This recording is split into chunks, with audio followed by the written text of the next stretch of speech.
presidente de la Asociación Peruana de Consumidores. Hay una situación realmente crítica y lo comentábamos ya en forma muy, digamos, contundente la semana pasada, y es precisamente esta situación muy recurrente de las compras en falso. Es decir, vas a un establecimiento, pagas con una tarjeta de débito o crédito, resulta que el POS sale que hay un error, pero ya te debitaron, inmediatamente te han debitado, pero el establecimiento no, ergo no te despacha la mercadería. Y para que el dinero regrese es un trámite muy engorroso y te puede demorar de 30 a 120 días y una buena dosis de golpes al hígado, o sea, de cóleras, ¿no? Entonces, y mientras tanto, en esos 30 a 120 días, nadie da razón de dónde está el dinero. Señor Crisólogo Cáceres, bienvenido acá a Extremos en Sol Frecuencia Primera, le escuchamos, ¿cómo le va?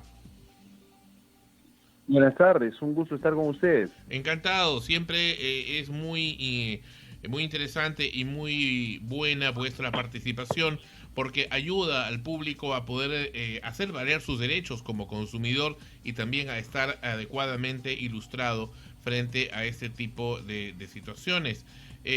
Comentábamos sobre el particular, sobre este asunto muy crítico de estos compras en falso en POS, donde que se están haciendo muy recurrentes, donde la persona va a un establecimiento físico real, quiere pagar con su tarjeta de débito o crédito y resulta que le debitan en el momento, en el instante, pero el establecimiento le muestra que efectivamente no ha llegado el dinero a ellos y en consecuencia no le despachan la mercadería. Y un reclamo, además de el amargarse con todo esto, trae una espera que puede ir de 30 a 120 días, donde al final el banco dice que, bueno, le deniegan, pero que, digamos, como una cortesía, ¿no? En aras la Como un buena favor. atención al cliente, claro, te van a devolver y efectivamente devuelven. Pero ya pasaron 30 a 120 días, ese dinero pudo haber hasta ganado intereses. Entonces, y nadie explica dónde está, es decir, ni el establecimiento, ni la pasarela de pago, en este caso ya tenemos casos recurrentes con EasyPay, ni el banco, que es el que debitó efectivamente el dinero, ni tampoco VisaNet, ni tampoco la Superintendencia de Banca y Seguros, ni tampoco Indecopi, todos echan la culpa o la pelota entre ellos. ¿Cómo ve usted ese particular?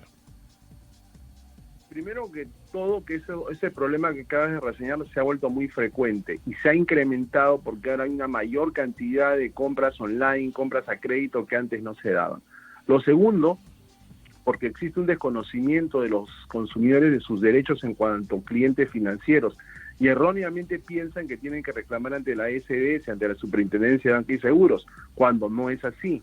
Este tipo de problemas tienen necesariamente que ser denunciados ante el Indecopi. El Indecopi es la entidad del Estado ante la cual se presentan esta clase de reclamos porque ellos tienen su Dirección Nacional de Protección al Consumidor.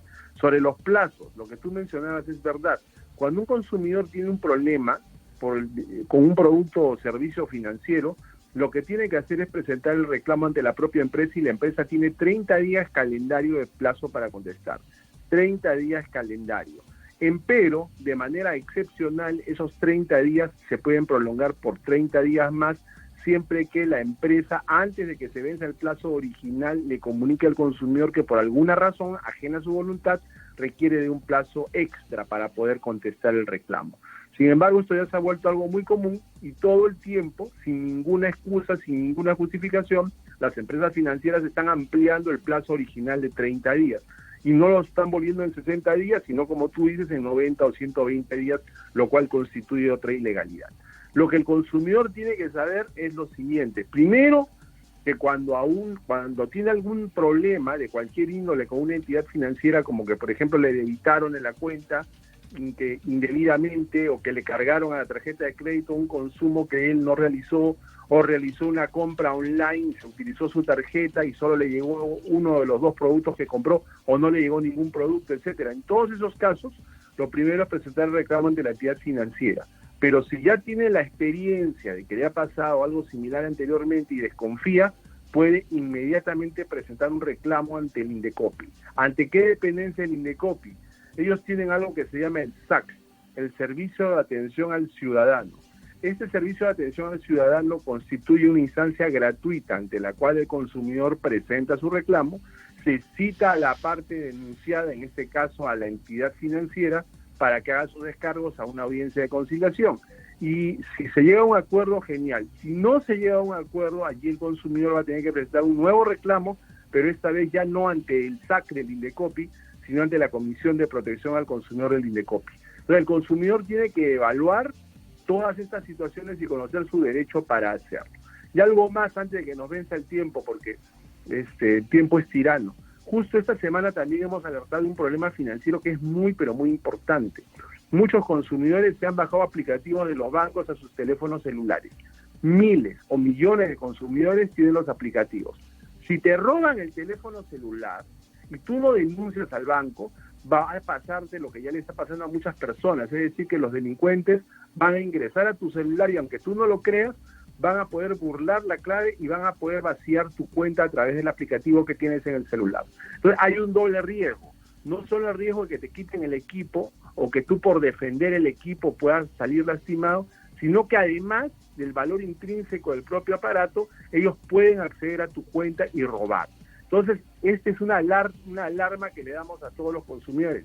Si les roban el celular, perfecto, quieren denunciar a la policía, muy bien, pero lo que tienen que hacer inmediatamente es llamar al banco para que se bloquee su cuenta y que no se pueda hacer uso del aplicativo.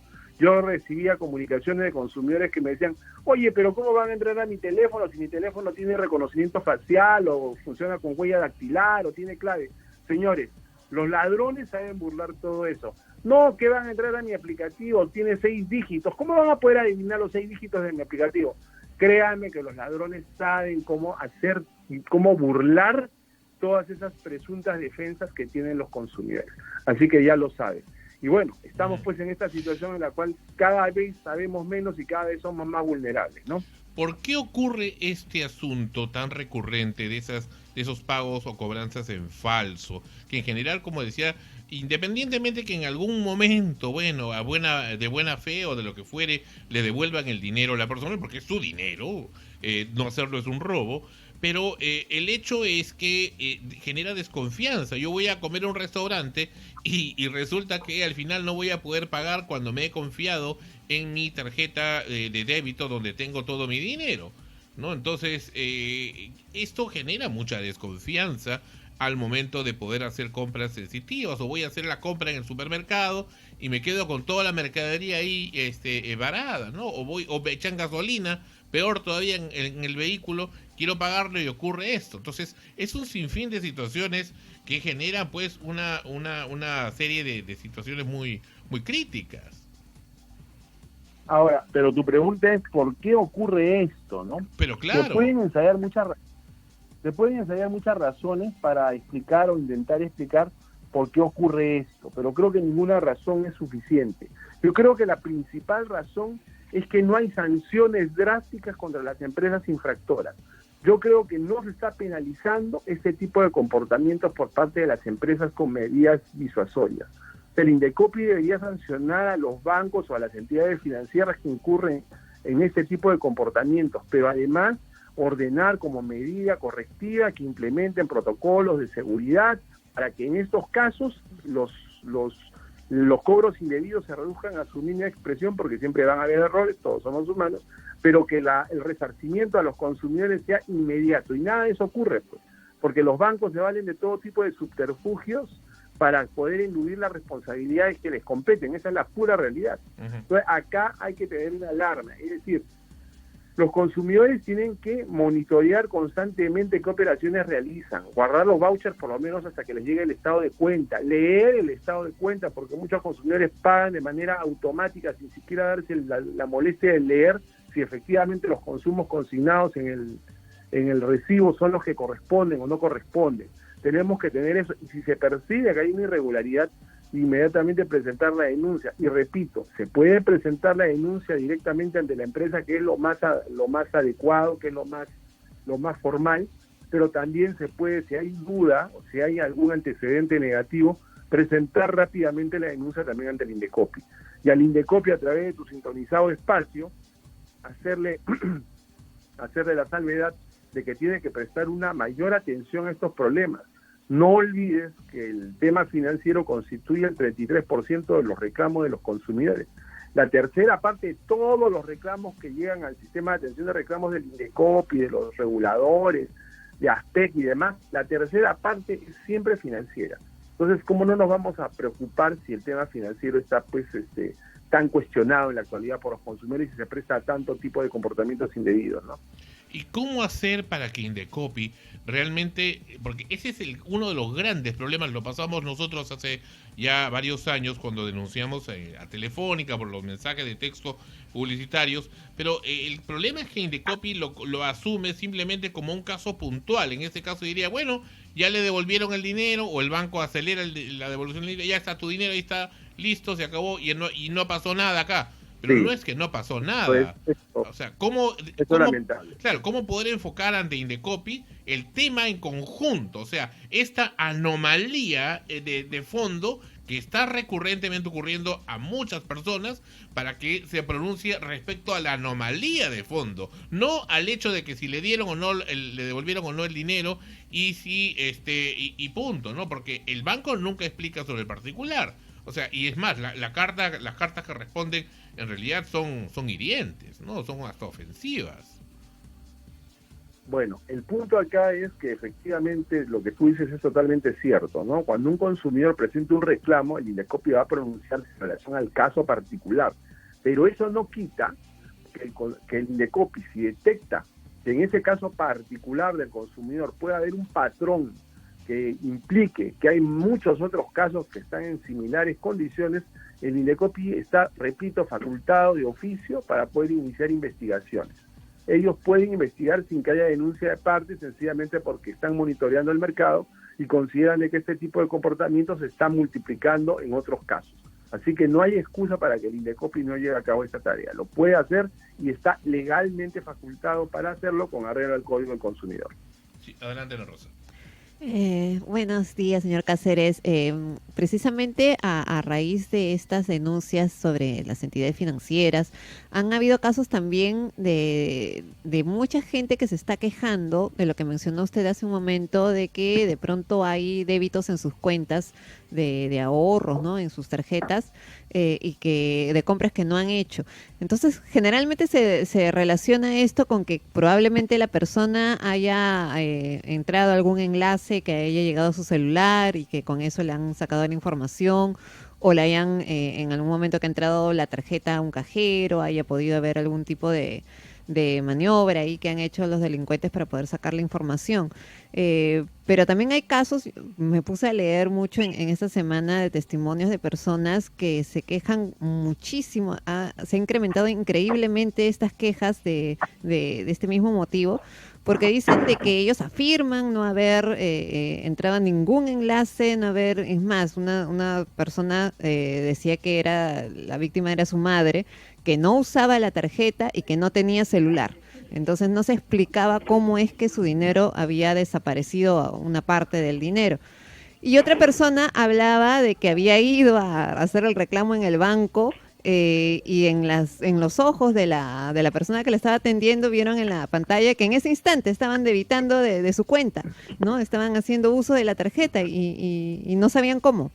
Creo que al final le devolvieron el monto de ese momento, pero el otro monto todavía estaba en proceso de reclamo. Efectivamente no hay sanción a las empresas, porque ellas simplemente dicen pues que van a analizar, van a investigar, pero siguen incrementándose y al mismo tiempo se siguen ofreciendo seguros para poder proteger el dinero, pero uno como consumidor se queda en el aire porque dice, ¿por qué tendría yo que, o sea, si estoy poniendo mi dinero en un banco para que esté mejor resguardado, más seguro, porque además tengo que pagar un seguro para que no desaparezca? ¿No? Es un poco fuera de lugar, ¿no? Y la gente se queja, y se queja mucho, incluso de que sus reclamos no funcionan, incluso yendo a Indecopi, como mencionó Sandro, ¿no? ¿Qué sanciones deberían de dársele a estas empresas que no te aseguran, por lo menos en un porcentaje más alto de lo que está actualmente, que estas cosas no vayan a ocurrir, porque de pronto las personas se sienten seguras ahora ya de poner su dinero en un banco o tenerlo en una tarjeta, ¿no? Bueno, a ver, en el caso de las tarjetas de crédito, todos sus oyentes deben anotar, tomen lápiz y papel, anoten, por favor, reglamento de tarjetas de crédito y débito. Repito, reglamento de tarjetas de crédito y débito. Esta norma, que ya tiene alrededor de 5 años de expedida por la SBS, este reglamento establece las obligaciones en las que deben ser cumplidas por las entidades del sistema financiero. Dichas obligaciones tienen mucho que ver con el tema de la seguridad. Es más, el tema de la seguridad es uno de los capítulos más importantes de este reglamento. Y allí se establecen una serie de obligaciones, entre ellas, por ejemplo, que se tienen que establecer por parte de las entidades financieras protocolos de seguridad para preservar los datos de los consumidores. Se tienen que adoptar medidas de seguridad para minimizar la posibilidad de infiltración en la información. Se tienen que adoptar medidas para que se pueda inmediatamente que se da el aviso de que hay una transacción indebida, bloquear la cuenta y un largo etcétera. O sea, es para hacer un programa, y pónganlo en su agenda, el reglamento de tarjetas de crédito y débito, todas las obligaciones que tienen las entidades financieras, ¿no? Entonces, una de esas obligaciones financieras tiene que ver precisamente que el consumidor tiene la posibilidad de denunciar cobros indebidos y el banco tiene que acreditar de que el consumidor fue quien realizó la transacción o la operación que se le está imputando el pago. Si no, no tiene que pagar. Ahora bien, también has tocado el tema de los seguros, que es otra cuestión importante. De un tiempo a esta parte se le está diciendo al consumidor de manera permanente, señor, ¿quiere retirar con seguro o no? Y lo que tú dices es muy claro, ¿no? Se supone de que cuando yo estoy contratando con un banco, estoy contratando un sistema de administración profesional y además estoy contratando un sistema de seguridad, porque no quiero tener el dinero en mi casa. Parte del servicio idóneo que ellos están obligados a brindar es seguridad, pero de un tiempo a esta parte están desdoblando el servicio y nos quieren cobrar como si fueran cosas aparte, ¿no? Es como más o menos que te dijeran, ¿sabe qué, señorita? Le vendo un par de zapatillas. Ya, deben las zapatillas. Eso sí, los pasadores son aparte, son aparte. Un momento, pero si los pasadores son parte de las zapatillas. Los mismos son los seguros de los bancos, ¿no? Cuando te los quieren cobrar por separado y eso es inaceptable. Y ese es otro tipo de práctica que también en este caso debería ser monitoreada por la Superintendencia de Banca y Seguros, porque se está volviendo una excusa para que los bancos incumplan con su obligación de garantizar la intangibilidad de los dineros o de las cuentas de los consumidores. Señor Cáceres, yo le ruego por favor, en aras de ayudar, ¿no?, y de la defensa del consumidor, que por favor trate de ilustrarnos en este problema tan crítico de las cobranzas en falso, de estos pagos en falso en POS, que sale el error y que, en fin, lo que ya hemos explicado. Ese dinero se debita inmediatamente y desaparece por 30 a 120 días máximo. Muy bien, al final lo devuelven, correcto. Pero ¿quién es el responsable aquí? ¿El banco, la pasarela de pago, VisaNet, el establecimiento? Porque todos ellos, entre ellos, se echan la culpa. ¿Quién es el responsable? Porque hay que individualizar este tema a fin de poder hacer una denuncia correspondiente. Bueno, ahí la respuesta es que la responsabilidad la asume para esos efectos la entidad con la cual el consumidor estableció el vínculo. ¿Con quién estableció el vínculo el consumidor? Con la entidad financiera que le suministró la tarjeta de crédito. Ahora, que la entidad financiera y VisaNet o cualquier otra empresa similar tengan contratos o convenios para operar en conjunto, eso es otra cosa, es problema de ellos. Pero el consumidor contrató con la entidad financiera y por lo tanto es ante ella ante la que tiene que presentar su reclamo. Correcto, muy bien. Porque un poco lo que hacen los bancos es desentenderse. Jorge, por favor, adelante. Buenas noches, doctor Cáceres. Justo con lo que comentaban, ¿no? ¿Cuál es el tiempo, digamos, máximo para que se solucionen la mayoría de estos problemas? Porque también he tenido alguna vez problemas así con el banco justamente por retiros que yo no he hecho de la tarjeta y por compras, ¿no? Que me sucedió, a ver, más o menos contando de una manera rápida y sencilla, compré un pasaje de avión y al mismo tiempo se me debitaron otras compras también, ¿no? Y de la misma forma, una vez que estaba sacando dinero, o sea, he metido la tarjeta a un cajero y cuando luego he llegado a mi destino tampoco tenía ya el dinero. ¿cuál es el tiempo propicio que tienen los bancos para poder accionar sobre esto una vez que se han realizado las quejas y las denuncias debidas? Porque en mi caso, pues se tardaron casi hasta 6 meses en alguno de ellos, ¿no? Para darme una respuesta, y siempre que llamaban lo único que me decían es, tiene que seguir esperando, tiene que seguir esperando, tiene que seguir esperando, y tampoco me decían, digamos, si es que había algún avance en el proceso de investigación o cuál era mi situación actual. ¿No? Hay Bueno, forma vamos a de... repetir el plazo vamos a repetir el plazo para que la audiencia lo tenga claro y también lo anote, ¿no? El plazo para que la empresa conteste el reclamo es de 30 días calendario, ni siquiera 30 días hábiles, sino 30 días calendario. La empresa, de manera excepcional y debidamente justificada, puede pedir la ampliación de ese plazo antes de que se venza por una única vez. Es decir, digamos, están en el día 27, 28, pueden decir, ¿sabes qué? Necesitamos 30 días más para poderte responder, porque el gerente está en licencia, porque el documento que tú dices no está acá en nuestra sede de Lima, sino que está en la sede del Cusco, cualquier cosa similar para que el consumidor entienda que se requiere un plazo adicional. Pero lo que no puede ocurrir de ninguna manera, y por tanto es ilegal, es una situación como la que tú me describes, que presentas un reclamo y pasan 6 meses y no te responden y ni siquiera te dicen en qué estado va tu trámite. Eso es manifiestamente ilegal. Lo que se hace en ese caso, además de presentar la denuncia contra el banco por el comportamiento de haberte hecho un cobro indebido, se hace una denuncia adicional o se añade a la denuncia la demora en la resolución del trámite que viola lo dispuesto en el Código del Consumidor. Entonces ya no sería una única infracción, sino serían por lo menos 2 infracciones. Correcto. Cristian, por favor, rápidamente. Adelante. Buenas noches. Señor Cáceres. Mi pregunta iba respecto a cuáles son las sanciones correspondientes a estos bancos y por qué cree que hasta el momento el Estado no ha aplicado, si es que lo hay, una sanción ejemplar a este tipo de actos. Las sanciones, según el código, van desde amonestación hasta una multa de 450 unidades impositivas tributarias. La graduación de las y aparte la imposición de una medida correctiva en beneficio del consumidor. Por ejemplo, la medida correctiva podría ser que le devuelvan lo que se le cobró de más, ¿correcto? O cualquier otra similar que el consumidor puede solicitar o que la entidad del Estado, o sea, el INDECOPI, puede determinar, puede decir, ¿no? Entonces, la graduación de la multa depende de la gravedad de la infracción, del número de personas dañadas, de la trascendencia en el mercado que tuvo la infracción, de la reincidencia, etcétera, etcétera. El INDECOPI tiene una amplia libertad para determinar cuál es la sanción aplicable. Y quizás ahí radica, como decíamos hace unos instantes, el problema, ¿no? Que de repente las sanciones que se imponen a las entidades financieras no tienen el efecto disuasivo, no son todo lo drásticas, todo lo severas que uno quisiera, y por eso los bancos dicen, mira, prefiero que me sancionen con una multa bajita porque con este tipo de prácticas yo gano millones, y que me multen pues con 5.000 soles y encima pelo, ¿no?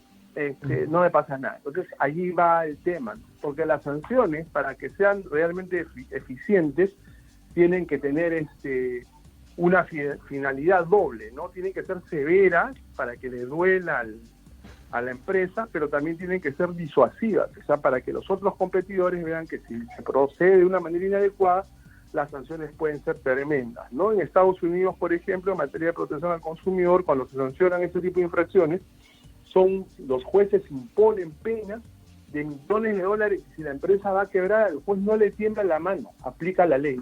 Acá como que somos muy, muy contemplativos, y eso genera que las empresas sigan haciendo lo que hacen. Correcto. Entonces, en resumidas cuentas, a fin de poder, de alguna manera, mediante un reclamo a través de la entidad correcta, que ahora usted nos ha señalado que es solamente Indecopi y no ni Asbank ni la Superintendencia de Banca y Seguros, que la forma es hacer un reclamo, pero ¿cómo hacer efectivamente para presionar a Indecopi para que no lo considere simplemente por el hecho puntual del dinero, sino por el tema de fondo, para que de una vez se corrija en forma definitiva? Bueno, eso escapa de las posibilidades de un consumidor individual, ¿no? Porque el consumidor individual precisamente formula la denuncia por lo que le ha pasado a él. El consumidor no puede asumir la titularidad de derechos que no son los suyos. Quienes sí están legitimados para hacer eso son la autoridad, en este caso el Indecopi, o las asociaciones de consumidores. Las asociaciones de consumidores, cuando tienen información, pueden presentar denuncias no en representación de un único consumidor, sino en representación del interés colectivo de la ciudadanía. Y eso es lo que hace aspecto todo el tiempo, ¿no? Presentamos denuncias en representación de la sociedad. Yo creo que entonces sería oportuno hacerlo. Sería porque se está tomando ya como algo normal, entre comillas. Yo mismo, que también he sufrido eso, cuando he ido al mismo banco, en el caso de Scotiabank, la misma encargada de ahí del banco me dijo que era una de las jefas. Bueno, a mí también me pasó el otro día en Ripley cuando fui a comprar. O sea, ya se está normalizando, pero me devolvieron el dinero después de 60 días. O sea, ya lo toman como algo normal, ¿no? Entonces, pero no es así. Imagine, alguien va a pagar una clínica, o sea, es un sinfín de situaciones muy críticas, puede uno necesitarlo para pagar una atención de emergencia, y ya no tiene más dinero, pues. Claro, te van a devolver el dinero, pero ya ¿para cuándo? Cuando ya no es necesario, ¿no? Entonces, yo insto de alguna manera y me comprometo acá como periodista en nombre de la emisora y del programa a copiar denuncias de muchos ciudadanos a fin de que vuestra entidad, la SPEC, pueda hacer una denuncia ante Indecopi. Te agradecería que lo hagas y si puedes hacernos llegar esa información, porque ese es otro tema, ¿no? Los consumidores muchas veces nos remiten denuncias, pero no adjuntan ningún tipo de prueba. Y tú no puedes presentar ninguna denuncia si no está debidamente sustentada, porque incurres en una serie de responsabilidades de todos. Naturalmente. ¿No? Entonces, eso es lo que nos lleva a nosotros a evaluar con mucho detenimiento cada uno de los casos que promovemos, porque hay mucha responsabilidad para la asociación y para todos. Porque ahora da miedo, ¿no? Da miedo pagar con la tarjeta, porque digamos, te pasa eso y te quedas sin tu plata. En fin, entonces quedamos, tomamos la palabra, señor Cáceres, claro, muchísimas gracias. Nos tomamos mutuamente la palabra. Así claro es. Y estamos en contacto. Muchísimas gracias y hasta muy pronto. Un placer. El placer es nuestro. Hemos estado con el señor Crisólogo Cáceres, presidente de la Asociación Peruana de Consumidores, frente a esta situación tan crítica, tan molesta y que no debería existir de los débitos en falso en las tarjetas de débito y crédito. Vamos a regresar, esto es Extremos.